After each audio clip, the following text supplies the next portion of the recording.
A number of countries have admitted that they have EMP weapons and have tested them. Earlier today, the Russian Federation recklessly conducted a destructive satellite test of a direct ascent anti-satellite missile. Even just a normal conventional nuclear warhead, pretty modest one in fact, could do a lot of damage, trillions of dollars worth of damage to infrastructure. We get CMEs all the time that come toward Earth, and it's just a question of when is the next really big one going to hit the Earth, and what effect will it have on the power grid? If you took out enough of those, you could be without a power for a year.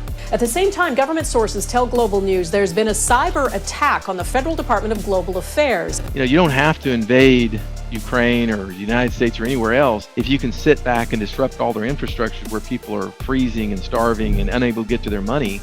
That thing about the world not being as safe as you like to think it is really true.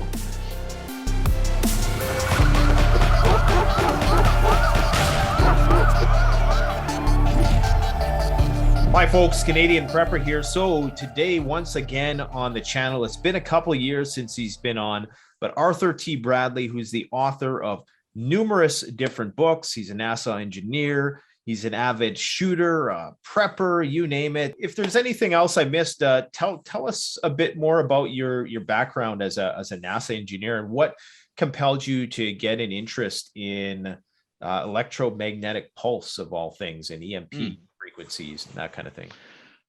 Yeah, I've been with NASA for, I guess about 20 years. And I noticed over the years that they had a need for somebody with a strong background in electromagnetics and particularly solving like problems associated with electromagnetics. That was something that was lacking in this particular area.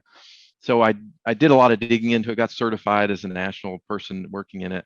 And that naturally led me to sort of this EMP phenomena that I always saw all over the web and lots of people were worried over. I really didn't know what it was at the time. And I did a lot of homework into it. There was a lot of misconceptions, as you know, all over the web, a lot of misinformation about it. And I tried to sort of do, a good solid engineering investigation into it. And I've done a lot of videos since then on, what the reality of it is and how you protect from it, what kind of effects it might have. And we can talk about any and all of that, what works, what doesn't work. Is it even something to worry about? Is a good question. A lot of people should start with how it compares to solar CMEs versus, like a nuclear generated EMPs. A lot of misunderstanding about that too. So it's been an interest of mine, and there weren't very many people on the internet that really had the expertise to talk to it. Frankly, there's a few, but not many. And so I sort of built up a channel around it where, I would talk to people about different subjects related to EMP, trying to dispel myths and stuff like that. Maybe just to back it up a bit for people who don't know what an electromagnetic pulse is, what is that and why should they care about it? Yeah, so I guess in its most general term, an electromagnetic pulse is just the release of a lot of electromagnetic energy all at one time in a brief period of time, very brief span of time. And so you couple a lot of energy into electronics when it's sent out in that broadband way. In other words, it's very narrow in time, but that means it's very broad in terms of its frequency content. So it can couple into all kinds of stuff. The worst case is it couples into power lines or very long conductors, and that could cause all kinds of problems, blackouts and things like that. But it can also couple into very small things, radios, phones, cars, things like that, and also cause damage. And as you said, when most people say, oh, I'm worried about an EMP, they're almost always talking about a nuclear EMP, where somebody launches a missile high into the atmosphere, maybe a few hundred miles up. It detonates and it generates these electromagnetic effects at the surface of the Earth, which can cause all that disruption and damage. And one warhead over the central U.S. can roughly affect coast to coast in the United States. So you don't have to put up 50 of them. You can put up one and get a lot of effect. And so it's a very asymmetrical weapon that we have in our arsenal. The U.S. has it, Russia has it, China has it. A number of countries have admitted that they have EMP weapons and have tested them. So it's a known thing. In movies, typically they focus more on the small scale EMP weapons where, it's a black van that pulls up in front of the White House or something, detonates and everybody goes out of power, that kind of thing. And there are weapons that will do that. Essentially, it's a very powerful spark gap where you charge a lot of energy and then you zap it, you release the energy really quickly. And by doing that, you generate this pulse of energy, and it can damage lots of things. It's usually oversold in the movies. It might really only affect a few blocks, to be honest, for something of that size. But still, militarily, there's uses for that kind of thing, right? And so, anyway, the small scale weapons like that, they're real, but they're probably not what you see in Hollywood movies. There are a couple of E-bombs that have been known about for some time where they would detonate them over a military base, for example. And it's that same kind of idea, things like Mercators and stuff, where you get a very powerful EMP, even maybe much more powerful than a nuclear EMP, but only centralized to maybe 1 square mile. And so you could take out a military base or something like that. But again, most people, when they worry about EMP, it's people like you and me who live, I don't live in the middle of a military base, and I'm worried more about, my city and community all going down. And that's in the case of the nuclear EMP. That's where those worries come in. It's interesting how you're describing all of these things. I've never really given too much thought about.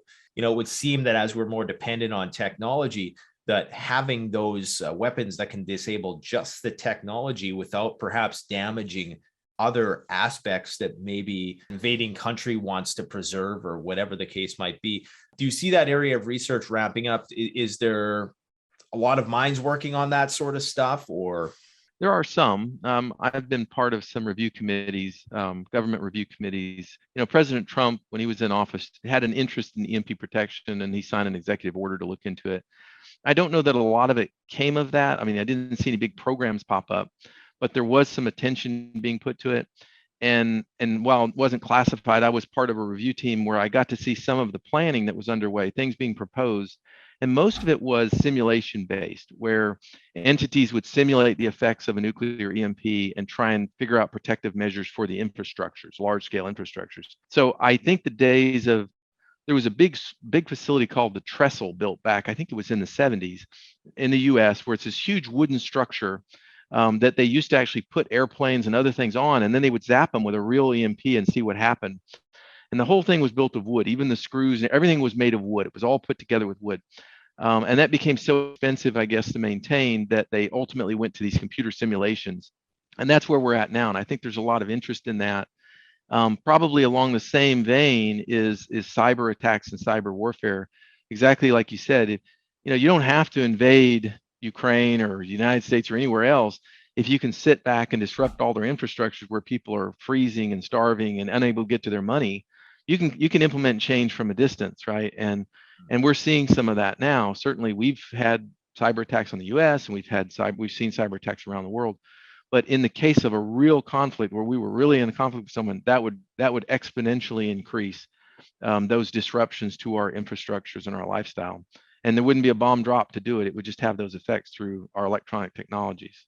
And like you're saying, there's an asymmetrical component where a country which perhaps did have a huge military budget could make that small investment and have a very large impact and have return on that investment in terms of the devastation which is brought with it.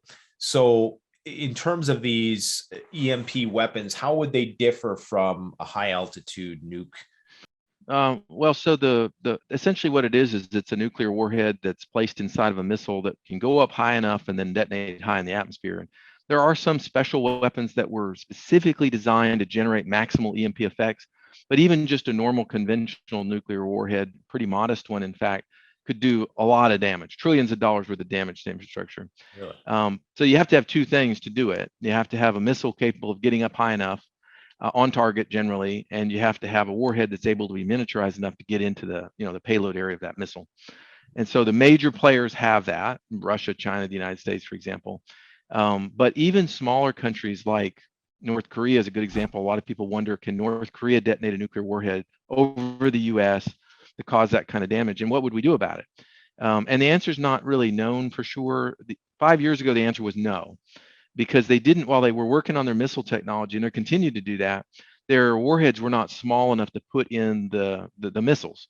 And so even though, yes, they had nuclear technology and yes, they had missiles, they couldn't put them together to do that effectively.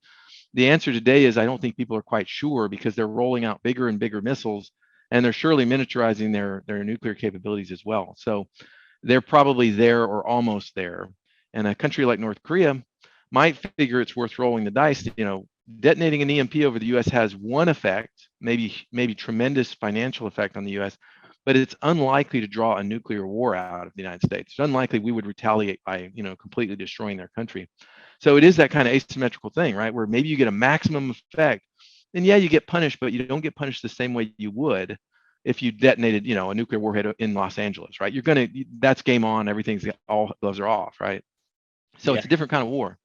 Yeah, you have to deal with the public has to be convinced that there's a reason to justify a significant retaliation. And it kind of puts you in the space of it's not nuclear. So technically it's not, an immediate death of a lot of people, but it would definitely still wreak havoc. So what is the plausibility of that? Because I always thought, okay, they would probably have to send over a significant volley of these missiles because we would shoot a lot of them down.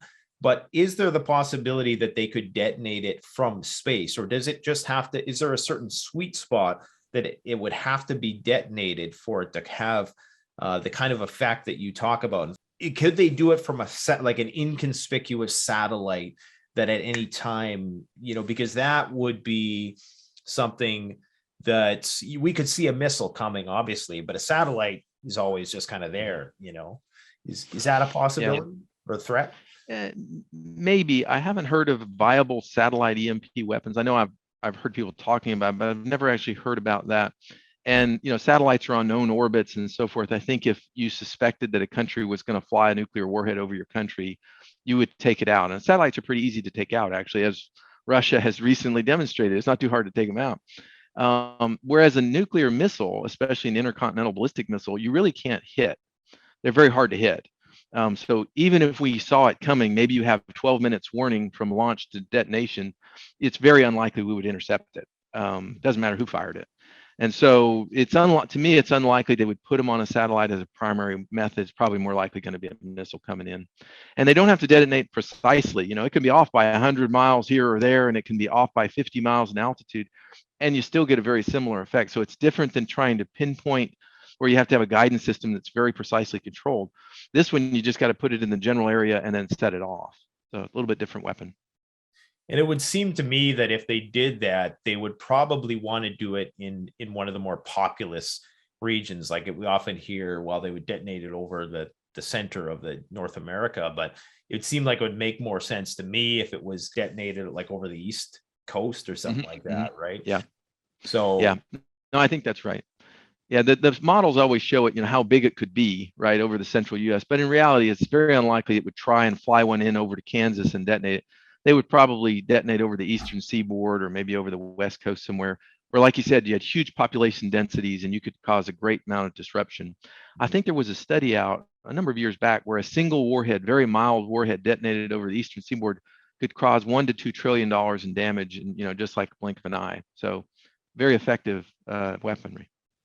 And the real kicker with that is we've seen what could happen with the supply chain in the last 2 years. Mm-hmm.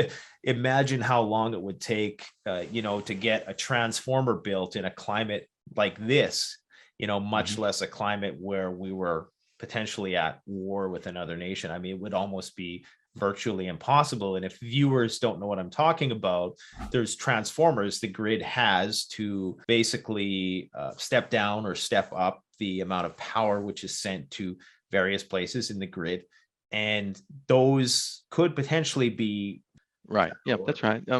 Essentially you have these building size generators, very heavy duty, large power converters.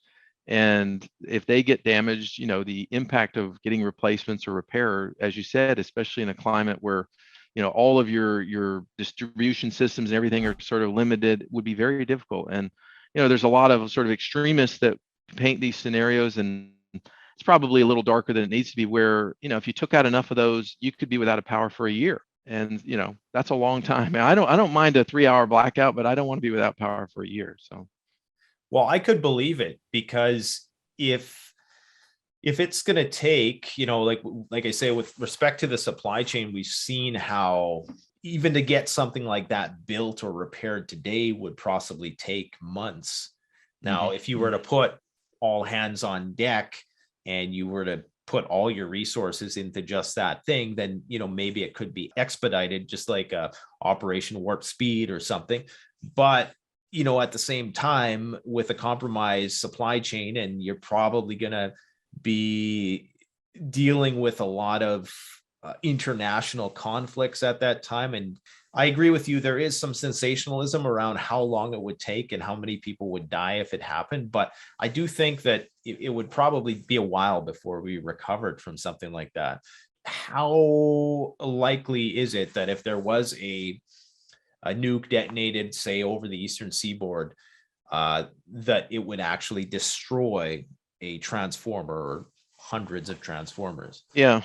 Yeah, that's kind of the $100 question, really. And no one knows for certain, right? I mean, there are a number of people who, are very, very concerned about it. And I think it is the place to be most concerned when you talk about EMP as taking out the electrical grid, because it's the lifeblood of everything, right?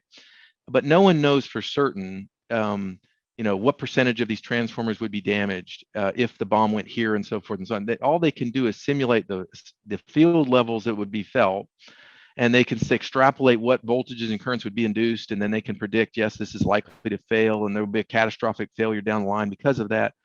But it's not released publicly. Nobody has laid out and said, we're going to lose these 63 transformers, or something like that. And so what people are left to read between the lines, really, and say, well, based on previous tests that have been done, Russia did a test not too long ago. We had the Starfish Prime test and stuff, that it's expected that, it would disrupt the grid, and it would cause some permanent damage to this hardware. I don't know if it would be as bad as people fear. I have no way of knowing. It wouldn't go unnoticed, though. It would absolutely affect the infrastructures. Whether it was for weeks or months, I don't know. Because I know the EMP Commission has put together some hypotheses on, the effect, and there are a lot of numbers thrown around that seem pretty far out there, with respect to 90% of people not surviving. To me, that seems a little far-fetched, even though I know that, it would obviously, it could cause a lot of problems. And there's a lot of people who just simply aren't prepared. We've talked about misconceptions and stuff about EMP on the channel before. Maybe you could talk a bit about some of the misconceptions. Yeah, so most of the misconception starts with understanding what the threat of an EMP is versus maybe what the threat of a solar CME is. That's where kind of the first thing I notice that people don't understand. So we'll just clear that up. So a solar CME, a coronal mass ejection, is basically a big plasma that the sun spits out toward the Earth, and it causes a very similar effect at the Earth's surface. There's a big geomagnetic storm that occurs, which is basically a big electromagnetic disturbance, all right? And that couples into the power lines and again causes damage to these precious transformers. So it has a very similar effect to an EMP. The difference is that's its only effect. It's this low frequency energy coupled into long conductors. That's the effect of a CME. It won't damage your car. It won't damage your cell phone. It won't damage any small thing that you have because there's no frequencies high enough to couple into those small scale devices. All right. Unlike that, which is bad in its own right, an EMP has that effect as well as this very high frequency energy, which couples into essentially everything. So it will couple into your phone. It will couple into your car. It will couple into your radios and so forth. And so, one is a subset of the other, if you want to think about it like that. A nuclear EMP has multiple aspects to it, and a solar coronal mass ejection really just has that long conductor effect. Both can be, catastrophic, so I'm not trying to downplay them, but understanding the difference of those is important when you go to prepare for them. And the reason I say that is this: the solar CME will happen. It already does happen. We get CMEs all the time that come toward Earth, and it's just a question of when is the next really big one going to hit the Earth, and what effect will it have on the power grid? All right. If a really big one comes over the Earth, it's likely to destroy part of the power grid. All right. And so the question is, all right, so how do I prepare for that? Well, prepare to, survive and make do without electricity for a period of time, right? And all that entails, right? Food, water, all those other things you have to think about. So that's one way to, one threat to think about is the CME and the loss of the power grid and the infrastructures from it. From an EMP, you have to think a little differently about preparedness. You have to think, well, if it's a viable threat, if you say, yeah, I think it's a viable threat, now you have to worry, what do I do without my infrastructure support? And what do I perhaps do without all of my electronics that I, rely on for all kinds of things, whether they're medical or whether they're for cooking or my heating or communication or whatever it is, I might lose any and all of that. So that requires a different set of preparations. How do I protect maybe what I really need, what's really critical to me? And a good example of that is your vehicle, right? So people know they want to keep their vehicle in the case of a disaster because it gives you options, right? It gives you the ability maybe to flee the worst hit areas, maybe to recover supplies. There's lots of things it gives you. So from a CME, a solar event, you're not going to damage your car. But from an EMP, you might damage your car. And so you might think about, well, how do I protect my car? And I looked into that for a couple of years, the different devices you can put into a car. I talk about some of those on YouTube, as well as putting a big cover over your car, like a big conductive car cover, which works really well to try and protect it. And people take those steps as just an example to protect one aspect of their life that they think is really important to surviving this event. And those kind of preparations is sort of what you do, address, well, what if I lost this? How do I prepare for it? And you kind of work down the line that way. And you said about the coronal mass ejection, that it has the longer waveforms. It's called was it the E1, Paul, or is the E3 or the? Yeah, the waveform, the wavelength is much longer for E3. Much longer for E3, and it's more similar to that. Now, with that, if you had things plugged in to the walls, could they potentially be impacted, even though they're not, they're shorter circuit? Yeah, unfortunately, that's the case. So everything essentially plugged in becomes part of that long infrastructure, that grid interconnected. And while it's true, maybe your power transformer might blow before your house parts were damaged, there's no guarantee of that. It's very easy that energy could come into the house and raise the voltage levels up to unacceptable levels and take out just about anything and everything that's plugged in. And so, if you knew an EMP was about to occur, the one thing you could do that would probably give you the best bang for your buck is to run out to your breaker box real quick and throw the panel breaker, just to disconnect yourself physically from the grid. At least then the appliances wouldn't be damaged. Nothing in the house would be damaged by conducted energy coming in off the grid. So that would be a really important step to do. So would then the government and I don't, the way corporations work nowadays, it's all about the bottom line, but do you think they would throw the switch if they knew that there was a credible threat of a coronal mass ejection emitting this pulse? Or would there be, would it be kind of like, you've seen that movie, Don't Look Up, where they're I love it. They're kind of like just arguing about it until the last minute and, nothing's done about it.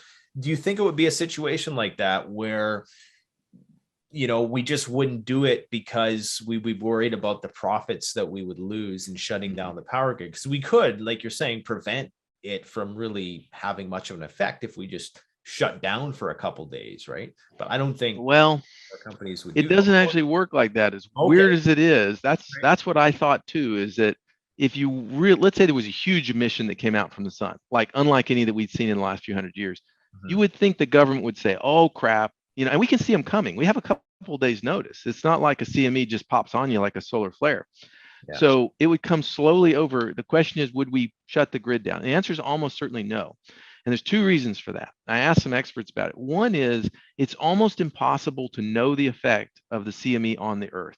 Even with the best case modeling and tools and everything, they might only know minutes ahead of time what effects it's actually going to have. And so I was very surprised by that, but that's one answer. So you'd probably have people going, look, we don't really know what it's going to do. Yeah, it's big, but we don't really know it's going to affect us. And the second part of it is, and maybe more important, is that simulations show that even if you brought the grid down, the energy would still couple into the long conductors and might backfeed into all the transformers and destroy them anyway. And so there's that, I could see both sides being presented and saying, hey, you don't know it's going to help, and we don't even know it's going to damage anything. So my guess is we'd roll the dice as a nation and see what happens. Interesting. Okay, well, that answers that. So it's still definitely a credible threat. So is there any other misconceptions? I know there's one about vehicles that I probably answer. There's one about vehicles that I answer probably once a week in my comment section, where somebody says, don't get an electric car because it's going to be useless after EMP. If we do move towards electric vehicles, obviously they're going to be more risk prone than old faithful. But what is the actual risk there? Yeah, well, I think your comment about, a modern electric, Tesla or something is more likely to be damaged than, an old faithful Dodge Dart or something. I mean, it only makes sense, right? They're much more sophisticated electronics. There's not been any studies that conclusively say, 90% of those would be damaged versus 10% of an old car. So, but just common sense says, yeah, they're more susceptible. Doesn't mean you couldn't protect them. You could certainly put a conductive cover over them and they would probably survive just fine. The bigger issue would be, what would you do after that, right? If you didn't have power for 3 months and you drive an electric vehicle, you're going to be pretty limited pretty quickly. So I think while fuel would certainly be in short supply, it's at least a commodity that there are ways to recover fuel from other vehicles and so forth. So I think that would be probably the bigger issue with electric vehicles is maybe, yes, it would be more likely to be damaged, but even if it wasn't, how do you operate it for very long after that? Well, I think a lot of people would say solar panels. So obviously you would need a generous amount of solar panels. Yeah, you sure would. Because some of these Yeah. batteries in these EVs can go up to 100 kilowatts, 100 kilowatt hours, I should say. And for that, you would need, you know, a lot of solar panels. So would EMP have any effect on solar panels? Maybe, yeah. The answer that most people have come to is that if the solar panels are not connected to anything else, they probably would not be damaged. They're pretty robust things and they're meant to withstand high voltages and so forth. But as soon as you connect them into part of a system, right, where you go off to an inverter and a charge controller and batteries and all that, then yeah, energy could couple into those long wires, those PV wires, and go up into the panels and cause damage. And I know companies have looked at these, and there's some hardened solar power generation systems on the market that you can get that have been EMP tested and stuff like that. So the short answer is, I think yes, they could be damaged. There's no guarantee they would be damaged, and there's some steps, some pretty low cost steps you could take that would help, to protect your systems. Even just the inclusion of a few ferrites on the wires would help. Maybe a surge protector down at the inverter. So for hundreds of dollars, you could help to harden a solar power generation system. Might not be as good as the, really expensive, fully tested EMP solar power generation system, but it would help. It would certainly help. Yeah. So most of the time, that's what I recommend to folks. If they already have a system in their house, I say, hey, take these few steps, put some ferrites here and here, maybe put a surge protector at your inverter, maybe protect your batteries a little bit with some ferrites. And the chances are your system would be okay through it anyway. And this is stuff that you sell on your website, correct? Yeah, the ferrites, you can buy ferrites anywhere. It's there are some for sale at disasterprepare.com, and you can go look at what's there. Typically for like a solar power generation system, you really just need broadband ferrites, which are just ferrites that you can buy, as long as it's the right material, you can buy them pretty much anywhere. They just have to be the right size and, big enough to go around the wires and that kind of thing. And their whole purpose of a ferrite is really just to suppress current surges that flow down the wire. And folks can always reach out to me. I get emails every single day with people sending me pictures of their solar power generation system saying, hey, where do I put the ferrites? Which ones do I get?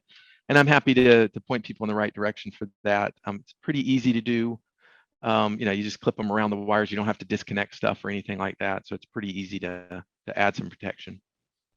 So going back to the plausibility, and I try to prepare for practical things, and I guess the question with EMP that comes up is, what is the likelihood? Because obviously, if you're putting things in Faraday cages, you can't use them. It's kind of like the person who puts the plastic wrap on the couch and never takes it out because they don't want to damage it, but they never get to fully appreciate the thing. Is there a way to kind of have to be prepared for this eventuality, but also not go overboard with it? Because nobody wants to wrap their car in a EMP proof wrap every single night, right? Yeah. Well, some do that, but I agree with you, and I get where you're coming from, which is, how do you trade how much effort and inconvenience it is to be prepared for something with the likelihood of it happening, right? So the way I think about it is this: a solar CME is going to happen. Might not happen this year, but it's going to happen. We're going to have some effect from a CME in our lifetimes. So that's worth worrying about. It's worth thinking about, how do I protect my electronics from, a big surge coming down the power line? And it's pretty low cost. It doesn't really inconvenience you in any way once you've done it. You don't even know that it's done. Plus, it helps protect you from lightning a little bit.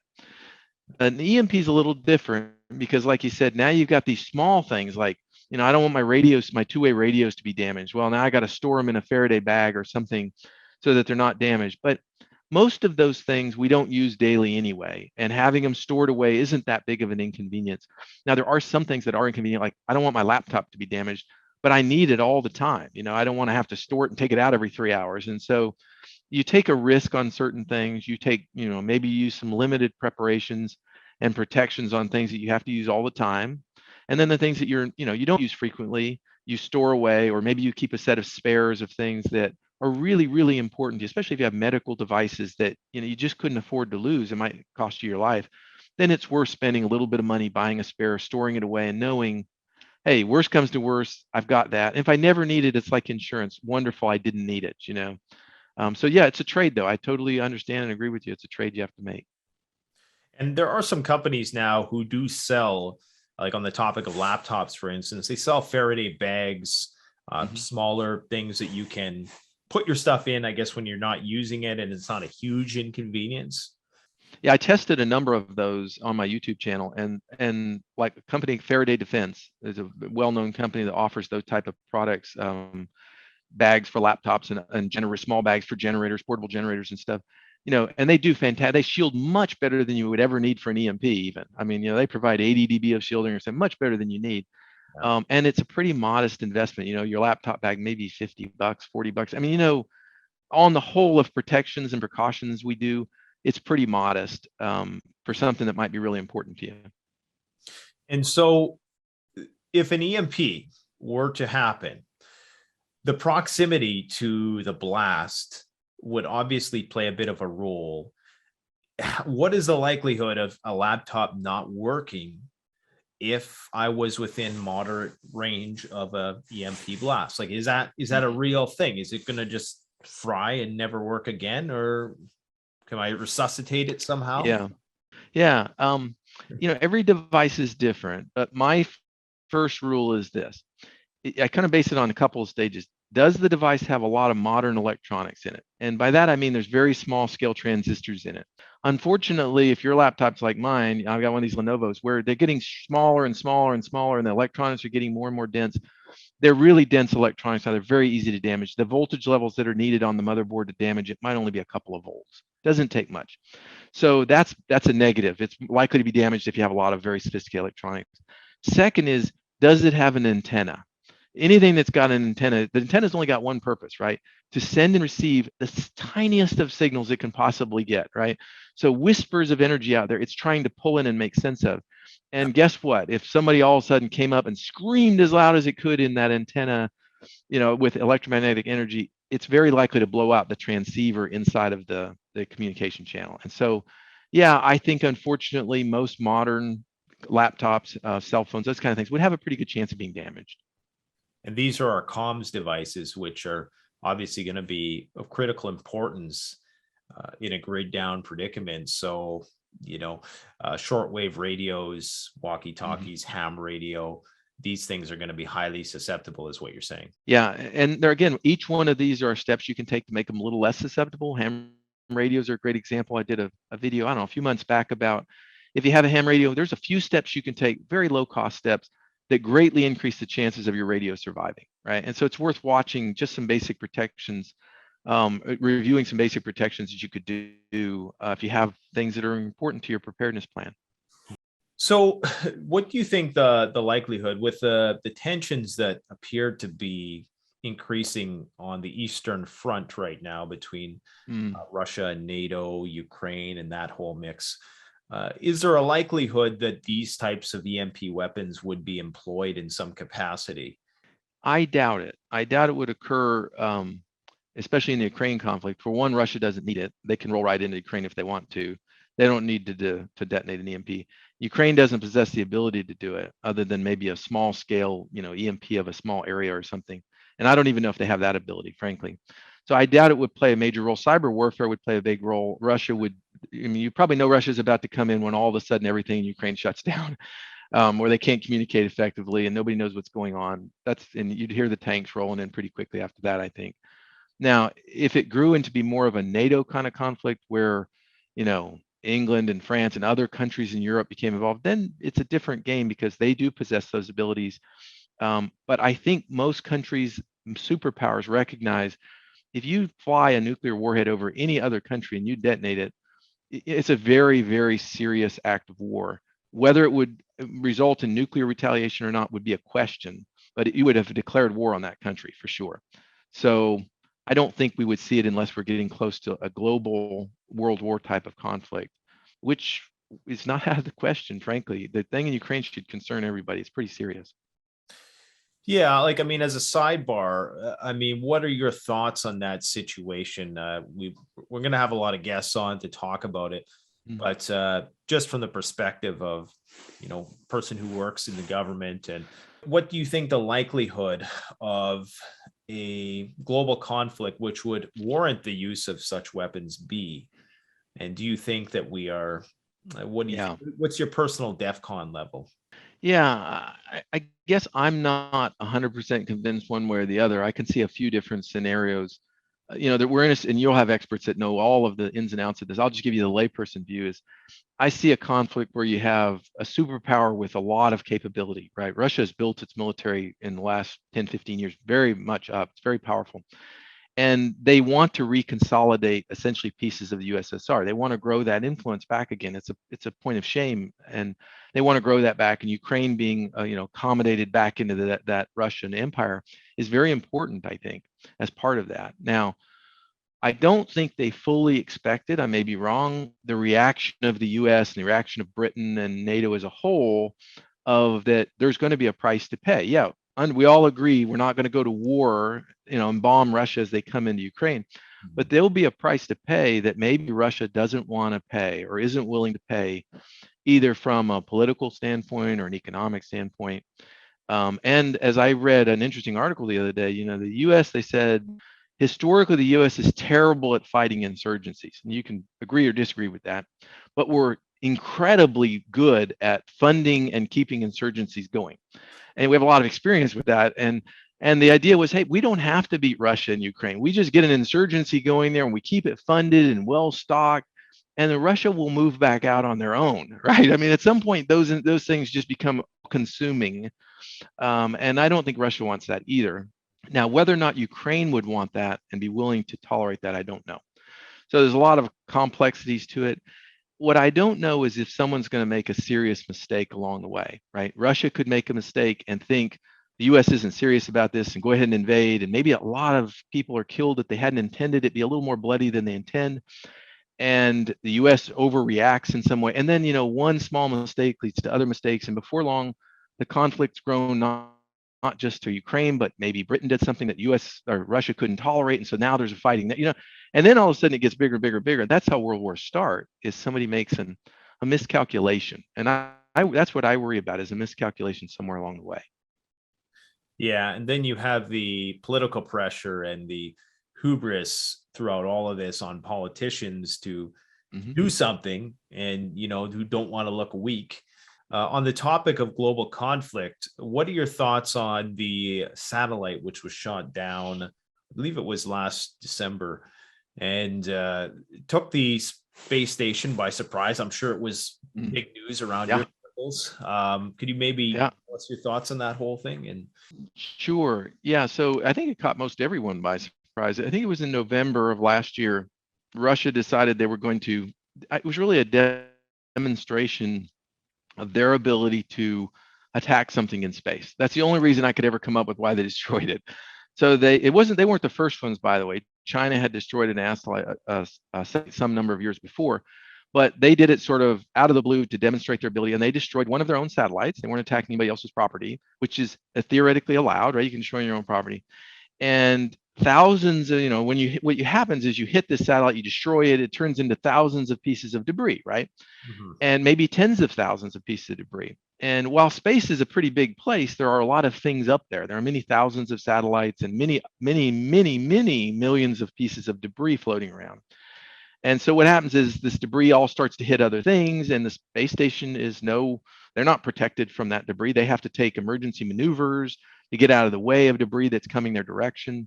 And surprisingly, the debris is traveling so fast, maybe tens of thousands of miles an hour, that even something, the size of a screw can penetrate the bulkhead of the station and cause you to lose atmosphere and all kinds of problems, right? You can have all kinds of terrible problems from the smallest pieces of things, many of which we don't even track. We just kind of roll the dice and go, gosh, I hope it doesn't hit.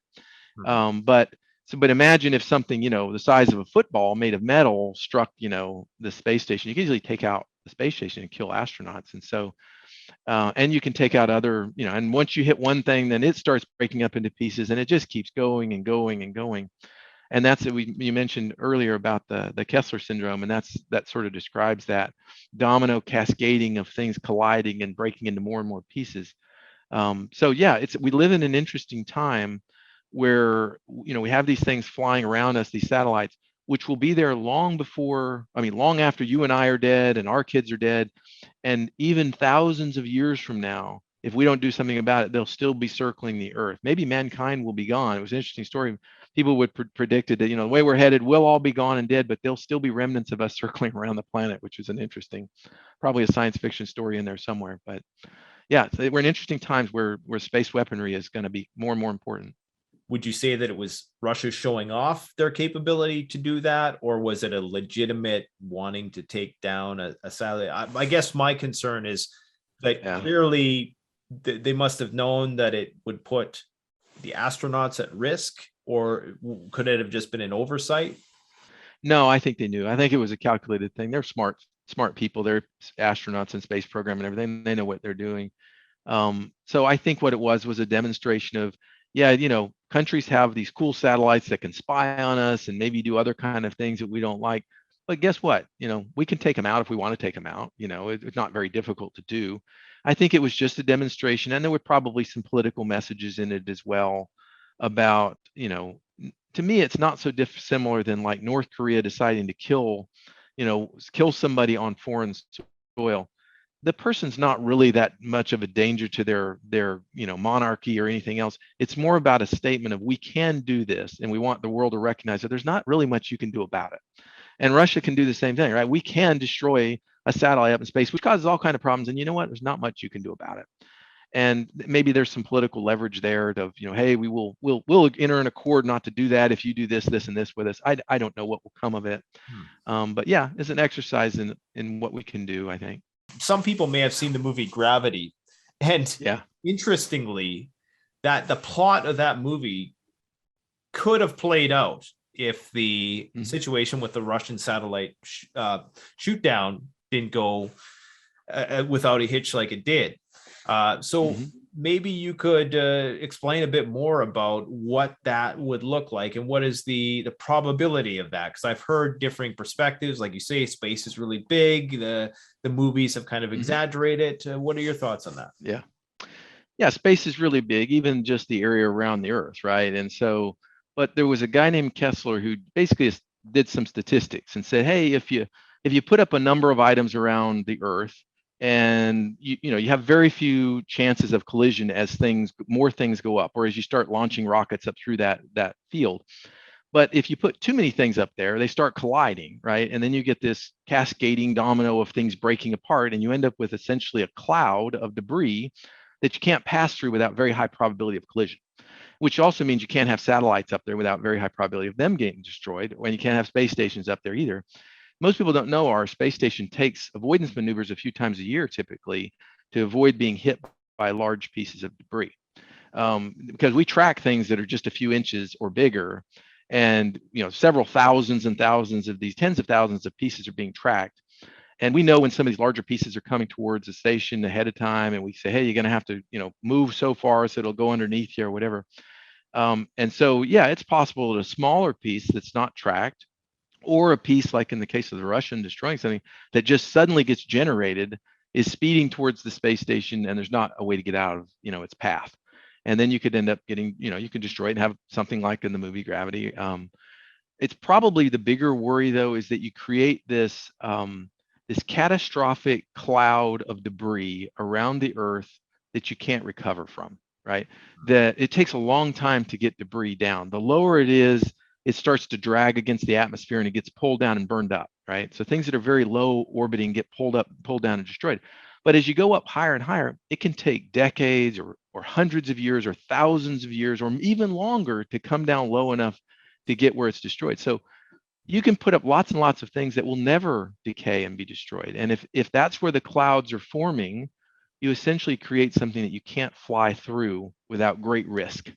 And that was the idea of this Kessler syndrome, is that we're very close to being there where, we end up with these catastrophic domino collisions where we can't go through it safely anymore. And we might landlock ourselves to our own planet unless we do something about it. And there are people moving to try and solve the problem. NASA, I know, has looked at it. I've seen proposals where interesting things like you have defunct rocket shells where they were going to try and put up a satellite that shot a harpoon into the tail end of one of these rocket bodies and then pull it to it and deorbit it to pull out some of these big pieces that are up in space. And there's ideas like that, right? Like, grab and go kind of things. You go up and you envelop something and you bring it back down into the atmosphere and burn up.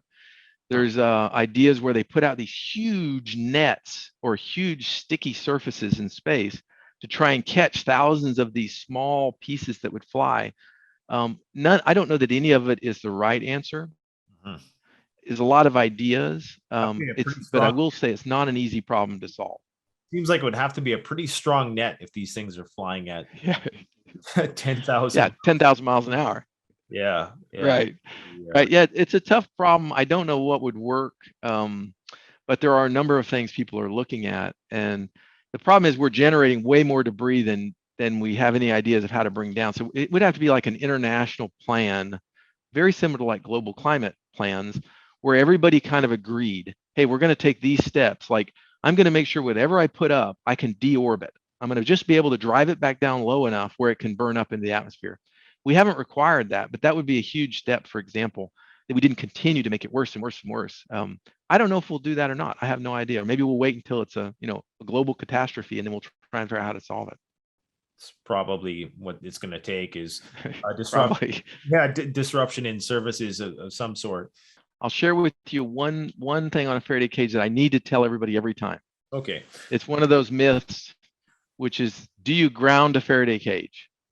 You probably get asked that a lot as well. So I get asked that all the time, and the short answer is no. You don't have to ground a Faraday cage.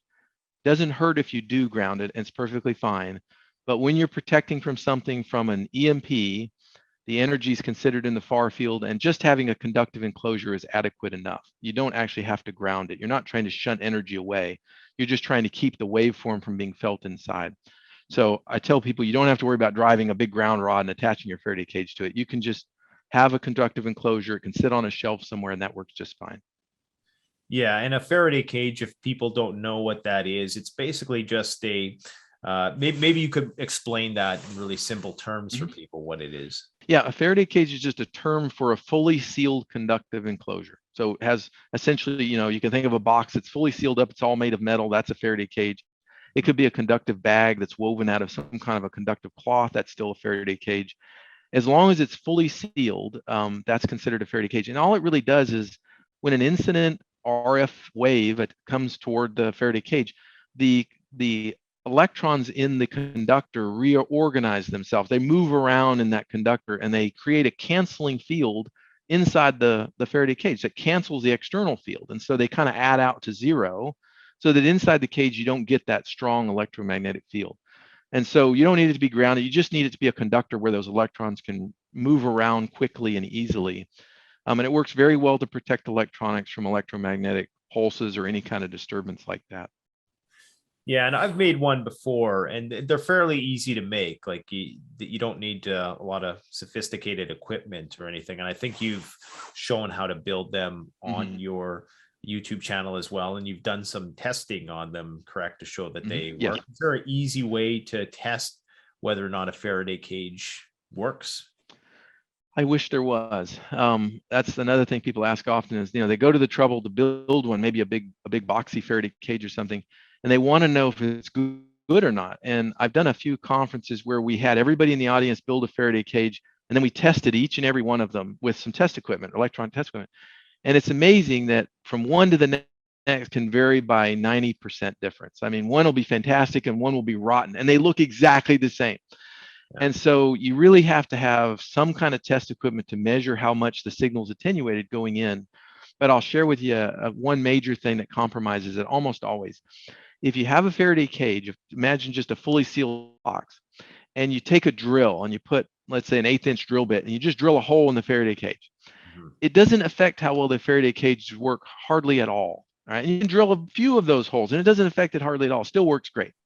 But if you then take a knife and you cut a slice in the Faraday cage, just a very narrow, thin slice that's several inches long, the Faraday cage's performance goes drastically down. Huh. And the reason is that that slice acts as a very efficient antenna for the energy that comes in, whereas the hole doesn't act as efficient of an antenna. So what I tell people is when you're building your cage, don't stress over the pinholes in it. Stress over the long, narrow seams, maybe where the lid goes on or where there's a seam along one of the back edges. That's what's going to compromise the cage. So pay attention to those things and your cage will work pretty well. And you sell conductive gaskets on your website for Faraday cages, correct? Yeah, if the gaskets are particularly useful if you're just trying to make like an ad hoc Faraday cage. Maybe you buy a big galvanized garbage can. They're very popular. Go to Lowe's for $30 and get a big metal can. And they do great. You can put your stuff down in them, put the lid on.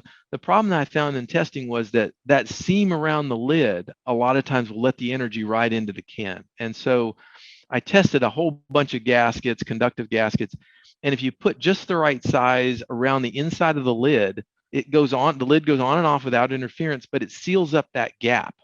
And it makes the Faraday cage or the trash can go from an okay Faraday cage to a fantastic Faraday cage with just the addition of a gasket. And you can do it cheaper. If you don't want to buy a gasket, you can use just conductive tape and tape the lid on all the way around, and that has the same effect. It's just a pain in the butt because you got to pull it off every time you want to get in there. That's the only disadvantage of it. So a super primitive Faraday cage would be like a metal trash can, some kind of non-conductive liner, and conductive gasket. That's pretty much it, right? Right. That works really well. And you get a lot of space for that. Yeah. Now, you're also the author of numerous books. Some are practical in nature and some are more fictional in nature. Where do you find the time to write that many books? But what compels you to write about grid down post-apocalyptic fiction and stuff like that? Because that's what you're writing about, right? Yeah, my series, it's titled The Survivalist, and it's a 12-book series. I guess I started, it must have been about 8 years ago or so. It's a full, complete series now, 12 volumes, and the story's over for now. And essentially is a post-pandemic sort of thing where a bioweapon gets out. I mean, this was all done before coronavirus, but a bioweapon gets out that kills off vast majorities of the population.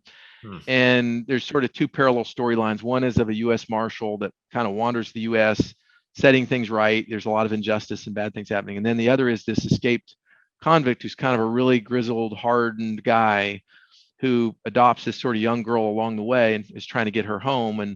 And they sort of tell these parallel stories, and they're related and so forth.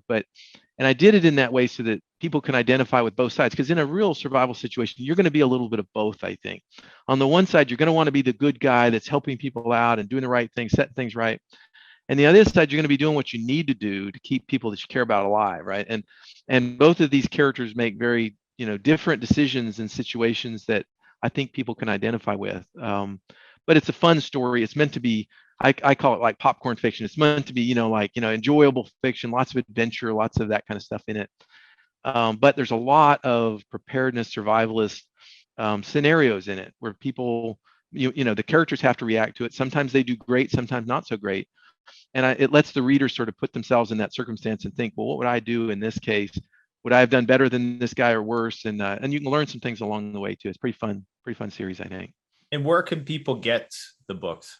Yeah, they can get them certainly at any of the book retailers like Amazon and Barnes and Noble, that kind of thing. You can also go to disasterrepair.com. The books are for sale there.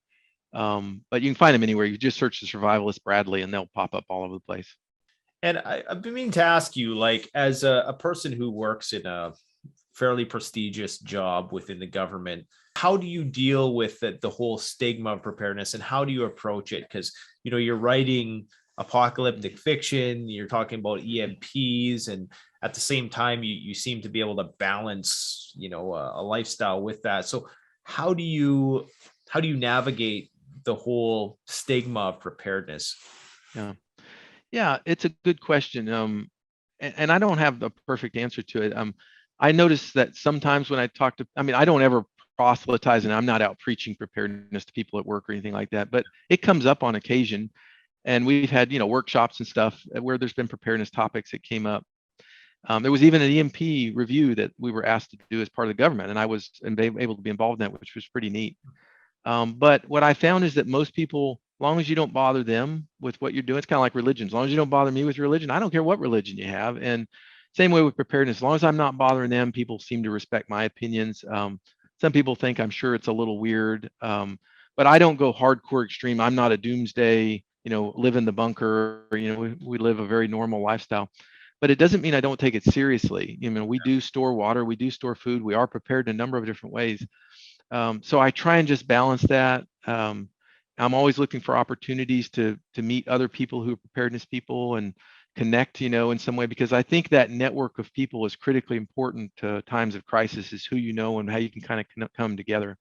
Certainly things have taught me that over the years, is that when, we've had our worst scenarios, whether that's really bad weather events or whatever, people coming together and helping each other out is often what makes it bearable. And so having that network of people, fellow preppers, is really helpful. And what compelled you to get into preparedness in the first place? Yeah, it goes way, way back. My dad was he was, a Marine, got out of the Marine Corps, and he was big into like the nuclear threat. I remember as a kid, sitting at the dinner table, and we were looking at blast maps of where the likely targets were in the U.S. This was a different generation. This was back in the 70s, but where the nuclear threat was really, really palpable in the U.S. back then. And that was just part of my growing up. Okay, we're going to retreat to here, and we're going to do that.